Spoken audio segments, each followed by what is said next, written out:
In this celebratory 70th anniversary season of the Winnipeg Symphony Orchestra, dubbed the Year of the Conductor, two greats bookend the concert program. Victor Felbrill, who transformed the WSO into the professional ensemble we know today, in a special guest performance at the beginning of the season, and now, at the end, WSO Conductor Laureate Bramwell Tovey has returned to the Centennial Concert Hall stage to lead the Vancouver Symphony Orchestra in a special concert tour. Maestro Tovey has joined me in the Diamond Lane ahead of this evening's performance. Good afternoon. Hi. Well, what a pleasure it is to have you here in the Classic 107 studio. Well, the pleasure and the honor is all mine. I'm thrilled to be here. I've loved listening to Classic 107 and to hear you mention me in the same paragraph as the great Victor Felbrill. Well, it's a pleasure to be here. Thank you. It really has been an exciting WSO season for us, and you're here with the VSO. And, well, I mean, it's so wonderful to hear that you're a listener of the station, and we so appreciate the encouragement and the support. I know you've tweeted at us a number of times. I have. Or I tweeted to you. I didn't mean to tweet at you. But I think what's been so great about Classic 107 is that it's fulfilled a void well beyond Manitoba. I mean, we listen in Vancouver, and we know a lot of people who listen online in Vancouver. You are our station of choice. Now, I should underline, nobody's asked me to even say this, but I think we've all been so aboard with, we're appalled with what happened with the decline of the national broadcaster. That I mean, CBC is really it's ill-curated and ill-conceived in what they're doing classically at the moment.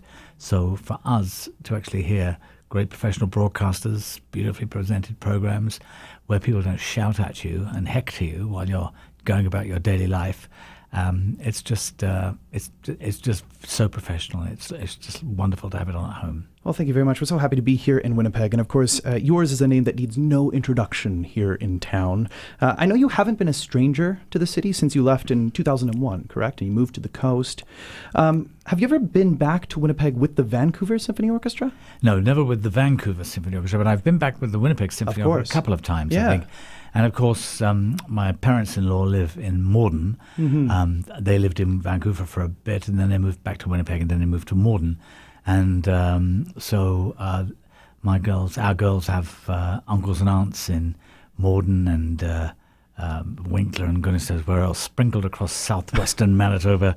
My wife's a Mennonite, so it's lots of Penners and Hupfelds and Weebs and goodness knows what. So we come back and see family quite often. But I haven't spent an extended period of time here, and actually arriving yesterday and seeing the incredible weather and walking in the new waterfront street down by the river. I mean, that used to be a desolate, sort of barren, quasi-industrial area, and now it's just so pretty up down there.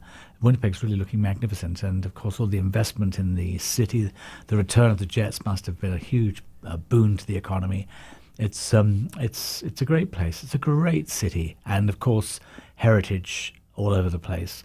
And Vancouver has got mountains, it's got water, it's got zip heritage. They're knocking everything down that they possibly can because it's not earthquake proof. So it's an exciting place, but it doesn't have the heritage that Winnipeg has. I mean, we are in the midst of a great transformation here in town, and I kind of imagine this as a family road trip, going to see the extended family with the Vancouver Symphony Orchestra, some aunts and uncles you might not have met, you all piled in the van. And it's a bit like those sort of funny dreams that you have where people from different parts of your life will end up being in the same place. And it's true, I've got all the VSO people where my wife's family come from, and my old WSO colleagues, and it's kind of zany right now. Yeah. Well, and I mean, what a year to do it with the 70th anniversary of the WSO, like I mentioned, and the 99th anniversary of the Vancouver Symphony Orchestra. Yes, it'll be 100 years come July 1st. And then your new appointment as music director of the BBC Concert Orchestra. I mean, there's much going on. What an exciting year. There's a lot going on, but I think music is a very important part of certainly all our lives in the family. My girls are both musicians. My son was a musician. We just have this whole feeling that music is just constantly telling us things if we allow it to. And this year, as you say, it's the 70th anniversary, the 99th anniversary. It's all very serendipitous somehow that we've all come together at this moment. So I don't know how to explain that, but there's something in the air that just seems to be making it appropriate. In preparing for this interview, I think I came across, a name that is going to be familiar to so many of our listeners, but Eric Friesen, a 2011 interview. It was around Christmas time, I think, and he described your usual mad version of a gifted musician's multitasking, I think is how he put it so wonderfully. Has the madness subsided at all, or is that just part of the gift of being a busy musician? I don't know, really. Don't think the madness has subsided. I've got a post now where I'm a professor at Boston University. Mm-hmm. I'm principal conductor, as you say, at the BBC Concert Orchestra. I'm emeritus and conductor laureate in Vancouver and Winnipeg, and I travel a lot and conduct a lot of other orchestras and opera companies as well. So I enjoy doing all of that. So it's still quite mad. I play the piano a lot. You do? Still. And, of course, I'm composing stuff. So I think I would like it to calm down, but not quite yet. I think maybe in about 4 or 5 years. But I find the older one gets... There are things that you really want to do. There are pieces I want to write. There's piano music I still want to learn.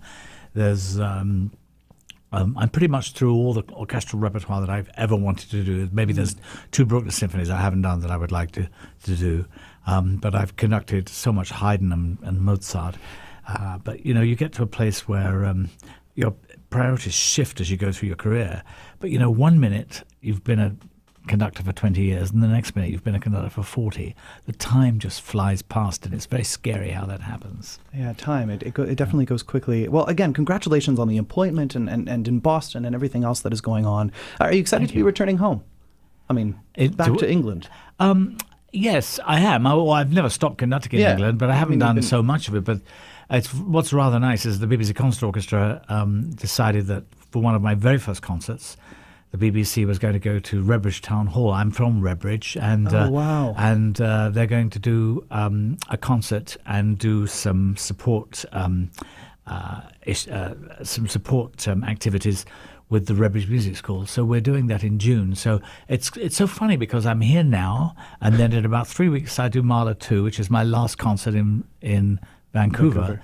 And then the day after that, I fly to England and I go to my old music school, and we do a concert at the town, my old local town hall, with the BBC Concert Orchestra. So everything is coming full circle right now. Absolutely. It's very strange. It's definitely full circle when looking at it. And before you make that jump, I guess, across the Atlantic, you've got a couple more concerts, like you mentioned here, including one at the Centennial Concert Hall with the VSO, in which you're reunited with James Ennis, the Brandon-born violin phenom. When did you and James Ennis first meet?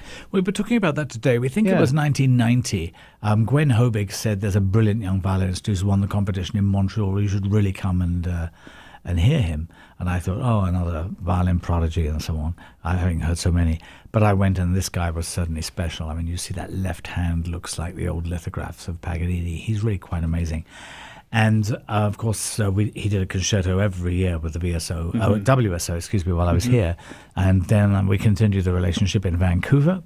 And, of course, in 2008, we won a Grammy together, which was very exciting. And now I've just been commissioned to write a new violin concerto for him by the National Arts Centre Orchestra for next spring.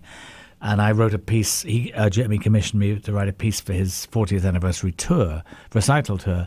So we've had a great big connection for about 30 years. And I've seen him grow from a really introverted but delightful young 13-year-old to the man he is today. And he's really wonderful. He's a wonderful person and a wonderful musician. And I've just nothing but the greatest love and admiration for him.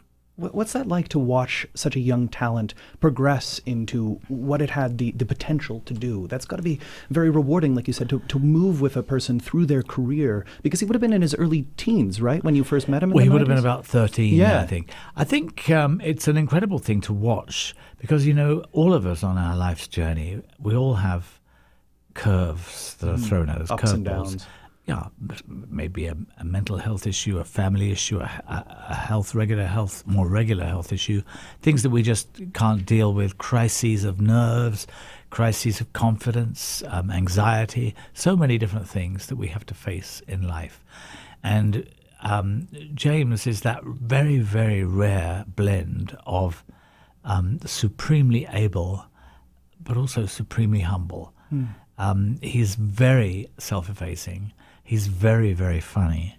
And he's the most boring person in the world. If you start talking baseball statistics to him, he's just. I mean, when he starts talking about baseball, I just lose the will to live. It's just, but he's just such a together individual. He's one of the most inspiring people that I've ever known. Actually, I'm deeply fond of him.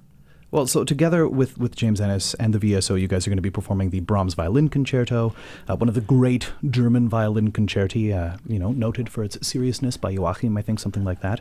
A jewel in the repertoire, along with the Enigma Variations by Elgar, another great piece for orchestra, one of those musical cryptograms that perhaps Inspector Tovey can solve for us another time. But what I want to ask you about is one other work on the program, which is your own. What can you tell us about Ancestral Voices? Well, I met Marion Newman about 4 years ago. She came and sang in a performance of the Mozart Requiem, which I conducted. And we talked for some hours about the issue of reconciliation and the issues of her heritage. She was a Kwagulth nation, a member of the Kwagulth nation. Her father was a chief of the Kwagulth nation, and her mother was Scottish. So she, Scottish, partly Irish and partly English. So she had this blend, if you like, this mélange, as the French call it, and this deep empathy and understanding for cultural issues pertaining to Aboriginal peoples. Her father had been in a residential school, and by talking to her, I started hearing a sort of almost first-hand version of what actually happened in the residential school system, and it's really shocking. I mean, just even described, as Marion did in a very quiet voice, that children were, removed from their families. Mm-hmm. They were taken for whole terms, sometimes whole years in advance. Nearly 5,000 children actually died with no explanation of where they're buried or what happened, and so on and so forth. I wasn't interested in making a cultural statement that apportioned blame. We can leave that to Facebook if people want to behave like that. I was more interested in saying, how do we move forward from here? What needs to be said? And certainly, as a white European male of origin, I feel not a responsibility, because my family were very working class and would have had no effect on anything. They never came to North America until I arrived here. But you do feel that there is a sort of kindred responsibility for the actions of one's countrymen and women. And the issue of reconciliation is something I think can very satisfactorily be addressed by the language of music, because music transcends words. It trumps words, if you'll pardon the use of that word. And by transcending words, music can express some of those things which are otherwise inexpressible. And so I said, what can we do about this? And we were looking for texts. We found some letters in government archives. We found a priest who wrote to a politician describing how best to make a residential school work. And we also quoted the UN Declaration on Aboriginal Rights. So it was a very collaborative process, and we agreed on every word of text. All the text is by, as far as I know, European white males. So I'm not culturally appropriating. I'm merely giving voice to some things that were said. Some of the things that were said were very beautiful, like everyone has a right to life. But other things were said, such as kill the Indian in the child, which were not appropriate and which were terrible and which were we needed to remind ourselves that this is where the residential school philosophy came from. So I put the piece together, and we've done it about 12 times with extraordinary effect. We've also visited a lot of Aboriginal centres, including one here in Winnipeg yesterday, when we went to the old railway station where there's a beautiful Aboriginal centre. And we just talk about the text, and we talk about the music and how they come together. And it's all part and parcel of this issue of actually bringing people closer to the music. This is a here and now hot issue, and we don't want to hector people about it, but simply stating what happened. And the music has its own commentary, which hopefully when people listen to it, they can understand the venting frustrations, the rage, the resigned nature of how people must have felt thrust into the middle of this system. So it's just an attempt to give voice, and no cultural appropriation at all, no musical appropriation or anything like that. Well, what's the reception been like? You mentioned there's been 12 performances, and one of the other things that I've always find myself asking composers when they're in the studio is, has the work evolved since when you first put pen to paper, if you will? Has it changed? Has it grown? I think Marion's portrayal on the premiere was just extraordinary, and we have a recording of that. But as her performances have gone on, she's found deeper reflections inside the music, which I think were there, but we weren't really addressing. And we've all been like that. It's like any piece of music. If you learn a Beethoven symphony or a Mahler symphony, the more you do it, the more you realize. You discover. And you know that something is coming up, so you prepare for it in a different kind of way. And she's now singing these songs with an extraordinary poetical style. This morning in rehearsal, I was just struck with how beautiful it was, how beautifully she sings them, and there's no artifice. It's all very beautiful singing, and the reception of the songs has really taken my breath away, because they were just a humble offering towards the proceedings, as it were.